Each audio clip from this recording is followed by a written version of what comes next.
Are we seeing the 100th monkey effect? Hi there, remote viewing fans. Dick Allgire here. Another beautiful day, Aloha Friday at Ethereum Place in Hawaii. We did another remote viewing contest, and I'm going to show you the results right here. And I want to urge you to stay till the very end, because at the end, somebody who is not trying to be a remote viewing student, somebody who has some training, did this target and sent it in just to a tip of the hat to that person. They smoked me like a cheap cigar. Somebody did really good, and I'm going to acknowledge that. But here's what we were trying to do.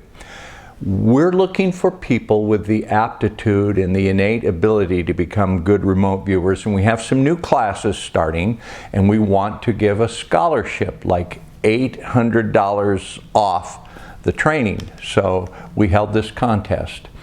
And what the goal of the thing was to do the first protocol in our training regimen, and that is to close your eyes and try to have a brief glimpse of the target. And by brief glimpse, I mean 1 second, shadowy, indistinct, a gross visual gestalt that represents the target. You're not supposed to see it in great detail. It would be like if it was the desert or the ocean, a horizontal line, or you might see something vertical. You might see a slanted structure. You might see irregular lines. You might see something curved. You might see a human face. You might see what looks like a whole bunch of people grouped together. Not in great detail, but just what we call it as a gross gestaltic capture. Just a fleeting, like, what's the shape of this thing? And the results were quite good. As I said in the teaser, 100th monkey effect. I believe that human consciousness, because more and more people are learning remote viewing and hearing about remote viewing and trying it, that there is a collective consciousness thing going on, and that humanity is, people are now able to learn remote viewing quicker and better, and are showing more innate ability. So what we did, I gave a brief lesson, and it's still up at futureforecasters.com. That's a free site, futureforecasters.com. And you were to mail in your submissions, and we judged them, and we're giving out some scholarships. So here are about 28 or 29 of the ones that impressed me. Let's take a look at them. This was the target. I alone knew what this was. No one else in the world had any idea what this was. The target ID was VXW2-OPG7, a parasail off Waikiki, and the temporal locator was photographic timeline. So you were supposed to see this parasail off Waikiki at the time of the picture being taken. I will get some of your names wrong. If I mispronounce your name, my apologies. This is, I believe, Ann Bullock. Did the protocol structure right, wrote ideogram, the headings are correct. Saw a round thing above something shaped sort of like a wave. That's a good structure. We're calling that a hit. Good job, Ann. Here's Mary, again, a clean page with the headings right, got all the structure correct, and saw a round thing, which is all we're looking for at this point in the methodology. Mary, good job. Likewise, Dorothy, your pen could be a little darker, but that's okay, and you drew 2 round things. That's very good visual ideogram on this target. Am I getting this name right? Sonka, Dolly? Drew the ocean waves, which is an important aspect of this target. We give that a hit. I hope I get your name right. Flore, good job. The structure is right. The headings are right. The words are right. You followed the instructions. You drew a curving thing above a horizon and waves. Got all the important visual aspects that you're supposed to get in the first 2 seconds. Johams, am I pronouncing your name right? Did 3 correct pages with the correct well, the target ID should be in the center of the page, but we'll give you a pass on that. Drew a sun or something round with lines radiating off of it, a whale and an ocean. I'm buying that. I don't have the name on this one. We've got it in the records, but drew a birthday cake. But if you look at the panels on the Paracel and you look at what the shapes are on the top of this, I've been looking at remote viewing and analyzing remote viewing for a lot of years. And for your first look at the target, that actually is target contact right there. Not exactly correct, but you did get visuals from your subconscious. Same thing here with probe jot. Oh, I'm butchering these names. Please forgive me. But you're seeing the individual panels of the Paracel, and that is a brief moment of visual capture of this target. Yep. One thing we look for when we judge these is the evolution of the data within the methodology. So you're doing 3 different brief looks. And Renate, am I getting that name right, draws something large and curvy, and then something curved above a horizontal or wavy aspect, and then again curving thing over the various horizontal lines. So that's good target contact right there, visually. Yep. Lisa Chun, you tried to name this. You said it's like a balloon or a sphere with some stripes. Good effort. Yep. How is a Paracel like a balloon? Yep. In this one, you just got to look at this colorized sketch and then look at the target photo and see, could you in your mind understand that this person was getting visual imagery from that target? And this is how they expressed it. For the first 2 seconds of a visual grab, that's right on. Michael, this is crude but correct.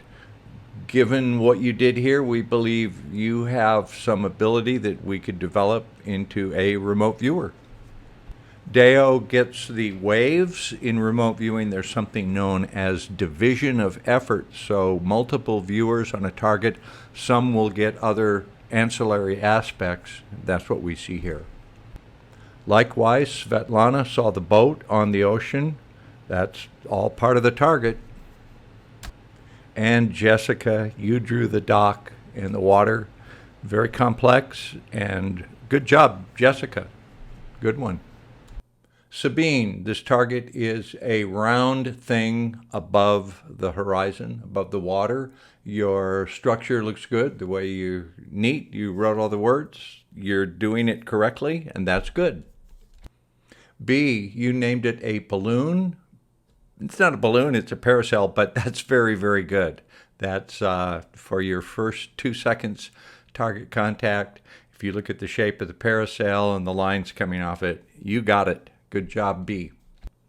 Sydney, no great clarity here, but this is for the first beginning protocol. This is what we're looking for. You said it's like sky or ocean and a curved thing.